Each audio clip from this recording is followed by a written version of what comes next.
মিষ্টি খেতে অনেকেই ভালোবাসে, তবে মিষ্টির মধ্যে চিনি থাকে। চিনি খাওয়া অনেকেরই বারণ। তাই আজ আমি আপনাদের পনির ও অল্প একটু গুড় দিয়ে দারুণ স্বাদের কালাকাঁদ মিষ্টির রেসিপি বানানো দেখাবো। নমস্কার, আমি রুমি। আপনাদের সবাইকে আবারও একটা দারুণ স্বাদের রেসিপিতে স্বাগত। প্রথমে এখানে 200 গ্রাম পনির নিয়েছি। পনিরটা আপনারা দোকানে খুব সহজেই পেয়ে যাবেন। সেখান থেকে এরকম একটা 200 গ্রাম পনিরের প্যাকেট নিয়ে নিতে হবে। আর এরকম একটু টুকরো করে ভেঙে নিলাম যাতে পনিরটা গ্রেট করতে সুবিধা হয়। একটা গ্রেটার নিতে হবে আর এইভাবে পনিরের টুকরোগুলোকে নিতে হবে, গ্রেটারের সাহায্যে গ্রেট করে নিতে হবে।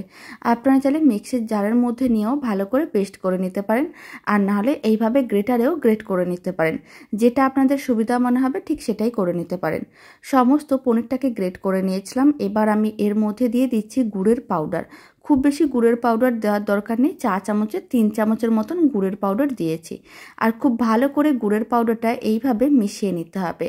খুব ভালো করে মিশিয়ে নেওয়ার পরে আপনারা দেখতে পাবেন কালারটা হালকা একটু চেঞ্জ হয়ে যাচ্ছে।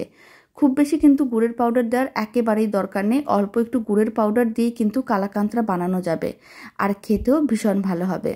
খুব ভালো করে মেশানো হয়ে গেছে, এক সাইডে রেখে দিলাম। এবার কড়াইয়ের মধ্যে দিয়ে দিচ্ছি মেজারিং কাপের 1 কাপ জল। জলটা গরম করে নিতে হবে।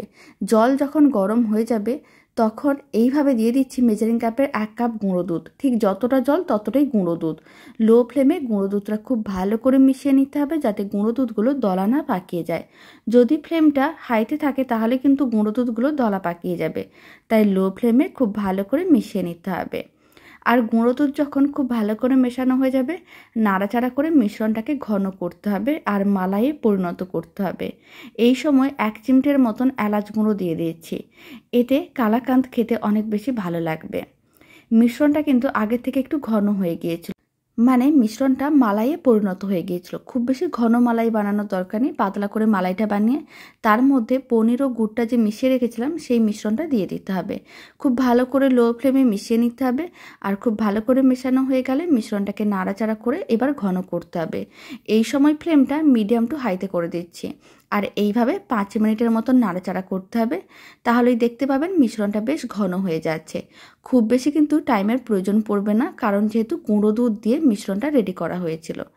প্রায় 5 মিনিট নাড়াচাড়া করে নিয়েছিলাম। আপনারা দেখুন মিশ্রণটা বেশ ঘন হয়ে গেছে আর কড়াই থেকে আলাদা হয়ে গেছে। এবার ফ্লেমটা অফ করে দিতে হবে।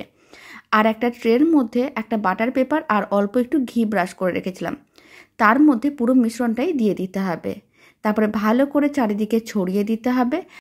আর গরম অবস্থায় ভালো করে ছড়িয়ে একটা চৌকো শেপ দিতে হবে, কারণ ঠান্ডা হওয়ার পরে মিশ্রণটা কিন্তু জমাট বেঁধে যাবে। তাই এইভাবে ভালো করে ছড়িয়ে নিতে হবে আর ঠান্ডা করে নিতে হবে। প্রায় 3 ঘন্টা ফ্রিজে রেখে ঠান্ডা করে নিয়েছিলাম। তবে 1 ঘন্টা রাখলেও ঠান্ডা হয়ে যায়, একটু সময় বেশি থাকলে বেশি সময় দিতে পারেন। তারপরে কিন্তু এইভাবে এরকমই প্রথমে লম্বা করে কেটে নিতে হবে আর লম্বা অংশগুলোকে চৌকো পিসে কাটতে হবে। এতে কালাকাঁদ মিষ্টিগুলো দেখতে কিন্তু বেশ ভালো লাগবে।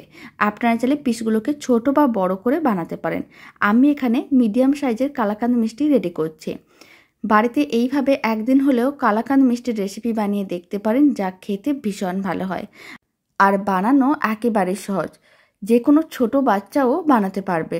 আপনারাও বাড়িতে বানিয়ে দেখতে পারেন। আর এই মিষ্টির রেসিপিটা বাড়িতে বানালে কমেন্ট বক্সে জানাতে একেবারেই ভুলবেন না খেয়ে কেমন লাগলো। ভালো লেগে থাকলে আপনারা যদি ফেসবুক থেকে রেসিপিটা দেখছেন পেজটিকে ফলো করে নেওয়ার অনুরোধ রইল। ইউটিউব থেকে দেখলে চ্যানেলটি সাবস্ক্রাইব করে নেওয়ার অনুরোধ রইল। পাশে থাকা বেল আইকনটি প্রেস করে নেবেন নতুন রেসিপির আপডেট সবার আগে পাওয়ার জন্য। এখন আমি মিষ্টিটা ভেঙেও দেখিয়ে দিয়েছি ভেতরটা কত সুন্দরভাবে মিষ্টিটা রেডি হয়েছে। তো চলুন ভিডিওটা আমি এখানে শেষ করছি। আপনারা সবাই ভালো থাকবেন, সুস্থ থাকবেন। আপনাদের সঙ্গে আবার নতুন রেসিপি নিয়ে দেখা হচ্ছে।